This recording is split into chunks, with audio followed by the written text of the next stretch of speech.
Ramaiah flyover के पास किसानों ने लगाया एक बार फिर जाम।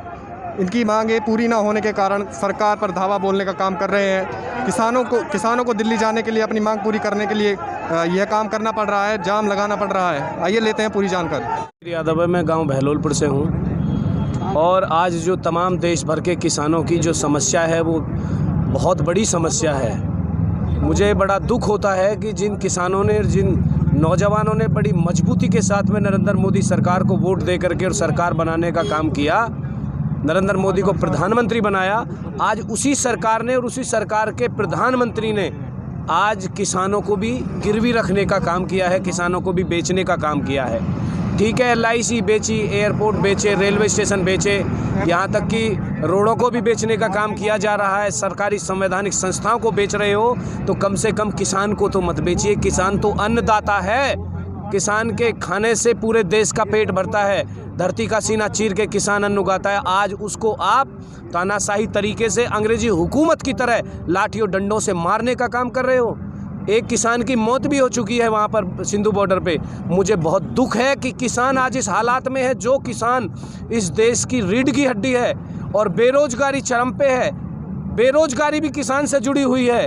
किसी उद्योगपति का बेटा या बिजनेसमैन का बेटा रोजगार नहीं मांगता, हमारे किसान के बच्चे, मजदूर के बच्चे रोजगार मांगते हैं, उनको रोजगार नहीं मिल रहा। किसान की तो दोहरी मार है।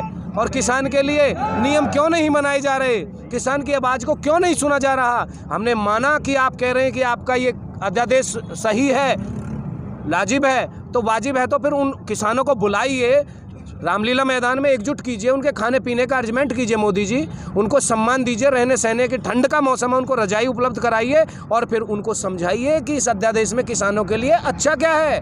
इस तरह से आप सड़कों पर कब तक बैठेंगे? हम जब तक हमें हमारा अधिकार नहीं मिलेगा, पूरे देश का किसान त्रस्त है, अपने आप को ठगा महसूस कर रहा है। पहले इस प्राइवेट लिमिटेड को सरकारी तबके में तब्दील करने के लिए सरकारों ने जोर लगाया और आज ये सरकार ऐसी है कि ये सरकारी सिस्टम को प्राइवेट लिमिटेड बनाना चाहती है। अडानी और अंबानी के यहाँ गिरवी रखने का काम किसान को किया है। हम बिल्कुल भी नहीं सहेंगे।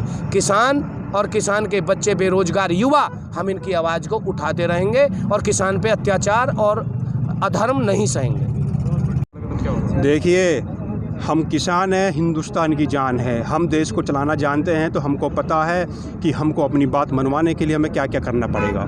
हमें अपनी जान की बाजी लगानी पड़े तो हम अपनी जान दे देंगे, लेकिन किसानों के साथ जो अत्याचार ये तानाशाही सरकार कर रही है, हम होने नहीं देंगे। हम आपसे इतनी तो मांग रहे हैं कि जो आप मिनिमम समर्थन मूल्य क्यों नहीं देते आप?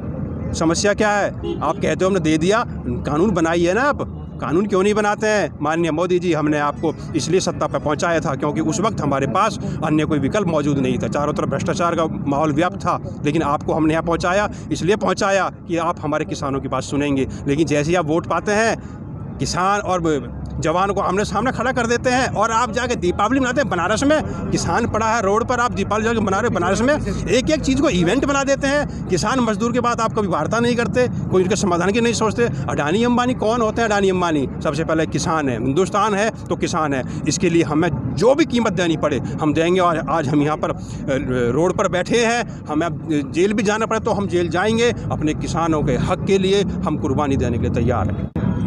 पुलिस प्रशासन पूरी तरह से तैनात है हमें रोकने के लिए।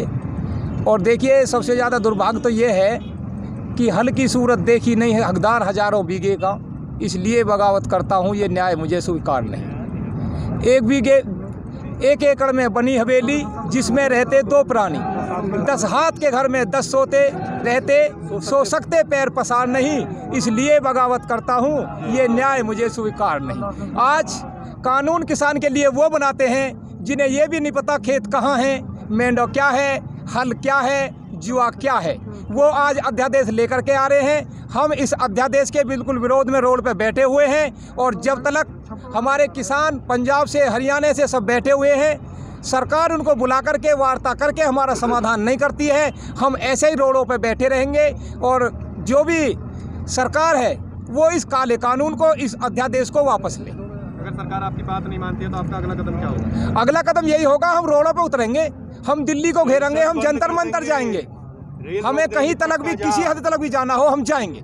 कि आप किस लिए धरने पर बैठे हो यहाँ पे? हम जो सारे भारत के किसानों की मांगें हैं हम उसी के लिए बैठे हैं, उनके समर्थन में बैठे हैं। जो ये अध्यादेश लाकर 3 बिल जो 3 कानून बना रहे हैं, सरकारी मंडी का कानून, कहीं जो है MSP तोड़ने का कानून जो है, कहीं जो है कॉन्ट्रैक्ट खेती का कानून जो इस तरह बना रहे हैं, हम ये चाहते हैं आप कानून बनाओ, परंतु एक बात तो बता दो कि अगर आप आय दुगनी ही करना चाहते हो, किसान का हित करना चाहते हो, तो भाई MSP लागू करो।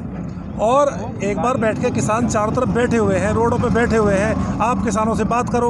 बात क्यों नहीं करते? बात करो, उनका समाधान करो। अगर अन्नदाता ही परेशान रहेगा, जो सबको रोटी खिलाने का काम करता है, सारे दिन भर मेहनत करता है, अरे वो उसको तो इतना परेशान क्या इरादा है तुम्हारा? क्या किसान नहीं रहे, अब हमको मजदूर बनाने का इरादा है क्या?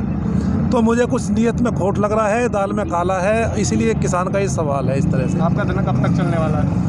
देखो जी, हम बिल्कुल रोज़ इस तरह करेंगे और हम जो है यहाँ के भारतीय किसान परिषद निश्चित तौर पर अपने किसानों के समर्थन में जैसे बन पड़ेगा हम वैसे करेंगे। हम अभी आगे बढ़ेंगे और हम जो है TND पहुँचेंगे पक्का।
ऐसी ही बड़ी खबरों को देखने के लिए जुड़े रहिए हमारे साथ न्यूज़ टाइम भारत।